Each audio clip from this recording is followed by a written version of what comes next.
Ang una kong naging reaction is tao lang, yung teacher. Lahat tayo umaabot sa punto na nagagalit tayo, lalo pag na-frustrate tayo.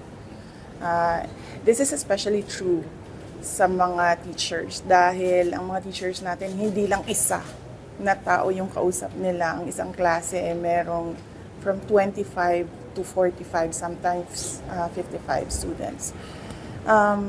Nakita ko yung explanation niya, and then sinabihan ko ang regional office natin na there will be no penalties for the teacher. Just to remind the teacher that if she is angry, she has to pause, itigil mo na yung klase, and when she's not angry anymore, saka siya mag-klase ulit. So there's a need to pause kapag galit yung teacher. So yun lang yung sinabi ko na i-remind doon sa teacher. Bakit